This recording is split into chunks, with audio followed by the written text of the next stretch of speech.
What I'm worried about is how un-American this whole initiative is. It's sick. It's sick. Deciding in some states that you cannot bring water to people standing in line, waiting to vote. Deciding that you're going to end voting at 5 o'clock when working people are just getting off work. Deciding that there will be no absentee ballots under the most rigid circumstances. The Republican voters I know find this despicable. That was President Biden in his first news conference today, condemning Republican efforts to restrict voting rights across the nation, saying he would do everything in his power to stop any of these bills from becoming law and to protect voting rights for U.S. citizens. While dodging questions about what exactly he planned to do about the filibuster, the president did say he believes in the art of the possible, hoping to work with the Senate on the For the People Act, which would be the most significant voting rights bill since the civil rights era. But with the filibuster still an option for Republican obstruction, what path forward exists for legislation that Democrats say is critical to preserving American democracy? Joining me now, Senator Kirsten Gillibrand of New York and the Reverend Al Sharpton, host of Politics Nation and president of the National Action Network. Senator, let me begin with you. You are in the heart of the action here. Are there Republicans that can be convinced to work with Democrats on this at this point? Voting rights is tough. I don't know that there's bipartisan support. I know I've been working on a bill that was authored originally with John Lewis, and we've been working on it for 5 years and could not get Republican support, even pieces of it. So I think this is the kind of thing that is urgent and necessary. And if we have to revise and reform the filibuster to do it, we should do that. Do you think that that's the inevitable conclusion here? I do. I think at the end of the day, we can work very hard to try to bring bipartisanship behind voting rights reform and guaranteeing voting rights for everyone. But I just haven't seen Mitch McConnell care. And I think he also opposes most of the things that we are for. So I think we should try because it's important to do so. But if we fail, I think we should protect voting rights. It's one of the it's the most sacred part of our democracy. It's something worth fighting for and taking the massive risk that we will be taking when we do reform the filibuster. Rev, the president didn't seem to want to say he was going to get rid of the filibuster, right? He said, I will do everything in my power. But he wouldn't explicitly say get rid of the filibuster. Were you satisfied with the way he answered these questions today? Well, I certainly would have hoped that he would have said he'll do everything within his power, but he didn't say that he was going to fight to sustain it.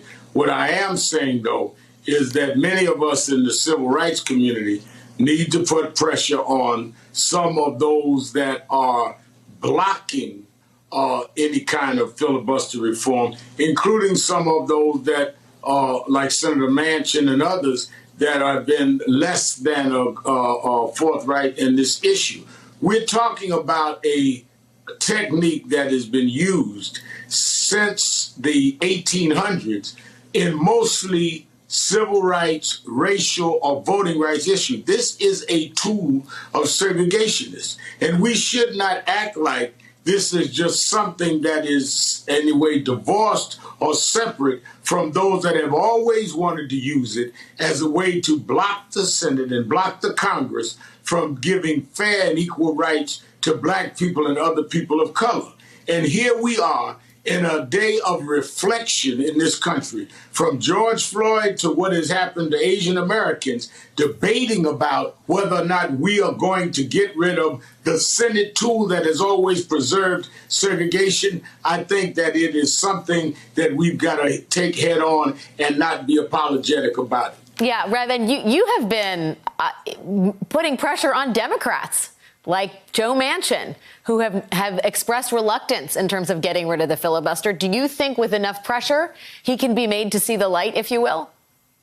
I would hope that we've been talking to ministers in West Virginia. We're going to be reaching out with Senator Sinema's people, saying that from the ground up, they need to understand the significance and importance. We're not attacking them. We're stopping them from attacking us. You are looking at the possibilities that states, as the president said, are talking about giving people misdemeanors for passing out water on lines of voters and people bringing food, for them stopping Sunday souls to the polls. So the headlines will say that we're attacking them. No, we're stopping them from attacking us, from using a right to vote that are dipped in the blood of civil rights martyrs. How can you mourn John Lewis and sit there and keep a filibuster when states are telling you that we're going to strip them of their rights? This is not some paranoia. This is not some possibility. These pieces of legislation are in state legislators' houses now, right now.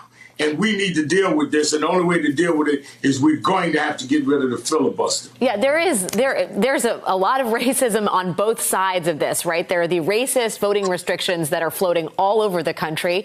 And then there is the filibuster, which is being used to prevent an amelioration of those restrictions, which in itself is a racist tool if you look at the history of it. 10 times. I mean, there's a litany of the ways in which the filibuster is used to promote racist policy.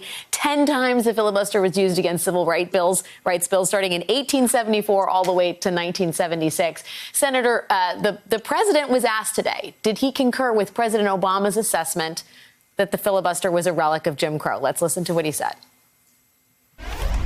Regarding the filibuster, at John Lewis's funeral, President Barack Obama said he believed the filibuster was a relic of the Jim Crow era.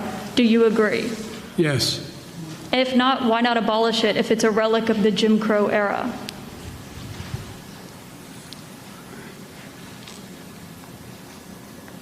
Successful electoral politics is the art of the possible.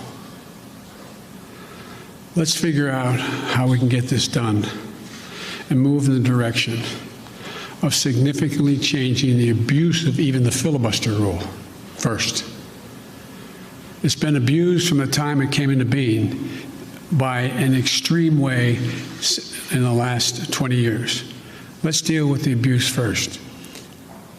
It sounds like you're moving closer to eliminating the filibuster. Is that correct? I answered your question. Senator, that there is a long pause, right, before he gets to the meat of his answer, and you almost sense that he's calculating where Joe Manchin and Kyrsten Sinema are on this. How can I say something that will both put pressure on them and also not imperil them? What is the mood inside of the Democratic caucus? What is the appetite for a more limited restriction, the talking filibuster, or only using filibuster in certain situations? I think the caucus is going to wrestle with this question, but I do want you to recognize there are grave risks associated with eliminating the filibuster, just so you know, because when we are in the minority, which inevitably does happen, the issues that we care most about will be harmed. Voting rights, women's rights, LGBTQ equality, clean air, clean water. You just watch what President Trump did with his first 100 days and the amount of regulations he poured out of his administration that were so hateful and so destructive. And so harmful. And so that is why there is pause. I think there's many people like President Biden who want to think it through, who want to understand the risks, understand what it will take, and then make a decision. And I think that's appropriate. I agree with Reverend Sharpton that the filibuster has been used in racist ways. It has been used to harm minorities all across this country, and it has a terrible legacy. I agree 100%. And I support eliminating the filibuster because I have done the analysis. I've weighed the risks. I know that the things I care very deeply about will be at grave risk when we are not in the minority, when we are the minority. But I also know we have urgent crises right now in this country that we are obligated to address now. I cannot overstate how important voting rights are in this moment that we are in. We have one chance to secure voting rights for this country, and we should take it. It's urgent. We have a gun violence crisis all across this country. We've been trying to work with Republicans on a bipartisan basis on common sense gun reform for the 10 years I've been in the Senate. I watched after Sandy Hook, unable to pass common sense legislation on banning assault rifles, on a background check, on anti-trafficking laws.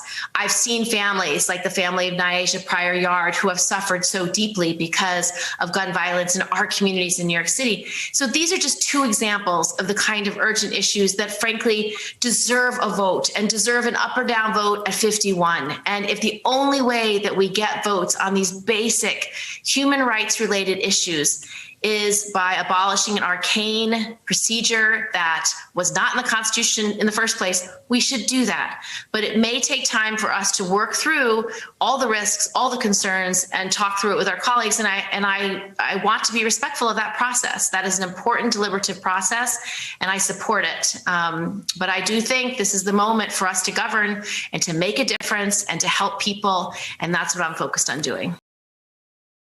Hey, thanks for watching our YouTube channel. You should know that you can follow today's top stories and breaking news and catch up on your favorite MSNBC shows all in one place. Download the NBC News app today.